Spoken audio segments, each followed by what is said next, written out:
Denise Gwen, reading aloud for you from my novel, His Christmas Eve Proposal, Book 3 of The Medicine Women of Alaska, Chapter 28.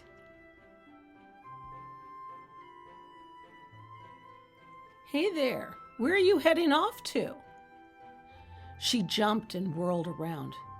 Oh, I didn't know you were awake. Drew stood in front of the fire, looking incredibly tousled, incredibly drowsy, and incredibly sexy.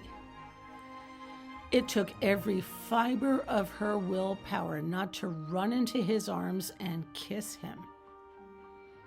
Why are you sneaking out? Oh, well, no, wait, she stammered. I'm not sneaking out. Yes, you are, he said, nodding at the cell phone in her hand. The only cabbie in this village is Jerry, and he's frequently out cold from a hangover. Oh, great. Her shoulders sagged. Now, he said, walking slowly toward her as she stood at the front entranceway. Once the new hotel and spa gets built, I'm sure that good old Jerry will have to modify his behavior if he expects to stay competitive, what with all the new Lyft and Uber drivers that'll be flocking to the town. Her heart raced as he drew near. God, he was so sexy. Are you teasing me, she asked, about being competition for you? Not at all, he said. I'm several hundred leagues behind you, you marvelous and amazing cardiothoracic surgeon, you. I need to go, she said, blushing. Not so fast, young lady, he said. He stopped right in front of her and grabbed her left hand. At first, she believed it to be a romantic gesture, but he surprised her by studying her nails. Okay, that's good. Your color's returned.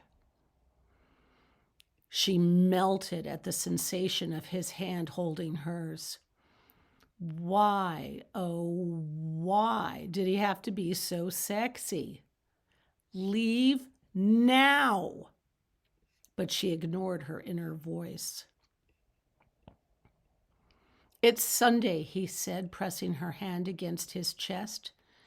You work harder than anyone I know, and you need to take it easy.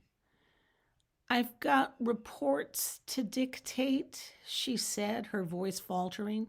Forget about it. Why?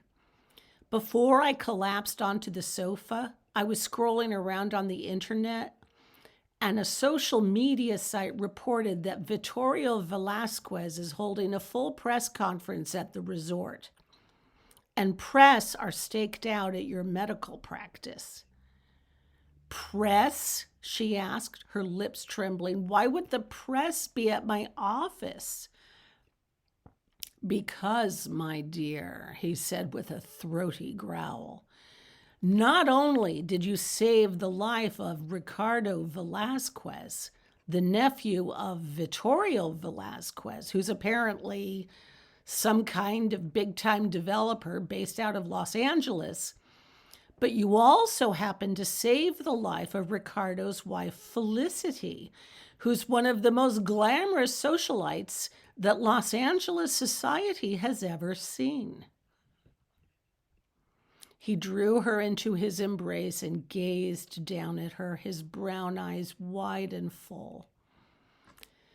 You may not know this, darling, but the entire world has beaten a path to your door. The press will be chasing you to get your take on the amazing feat you performed on the mountaintop. I didn't do it alone, she said. You were with me. Yes, but you did the amazing work, Dr. Schuster. He smiled down at her, and she couldn't help herself. She simply could not help herself. She stood up on tiptoe, preparing to kiss him, when a sudden wave of nausea overwhelmed her. Uh-oh, she said, and tore out of his arms and ran to the bathroom attached to his bedroom. She slammed the door shut and wrapped her arms around the toilet bowl and threw up. Naomi, I have to come in, Drew said with authority on the opposite side of the door. Okay, she gulped. He walked into the room, grabbed some paper towels, and pressed them into her hands to wipe her mouth. He then flushed the toilet and washed his hands.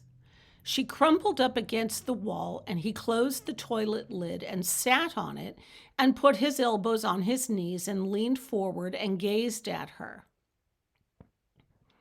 If this is the mountain sickness making you ill, then I'm taking you to the hospital. It's not the mountain sickness, she said miserably. Okay, then what is it? It's the Velazquez thing, she said, waving her hand distractedly.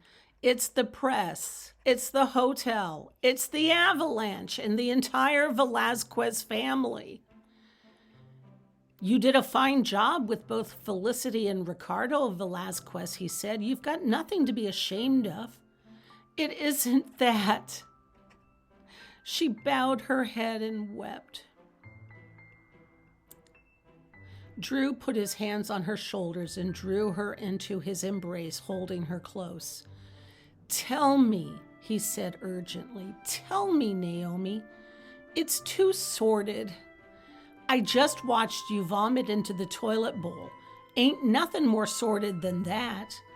She laughed through her tears. Oh, well, when you put it that way. There, you see? He gazed down at her. I finally got you to smile. He drew her into a close embrace.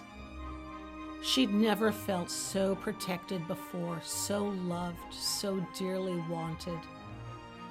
She looked up into his large brown eyes, and she was simply overwhelmed with her feelings for him, and so she kissed him.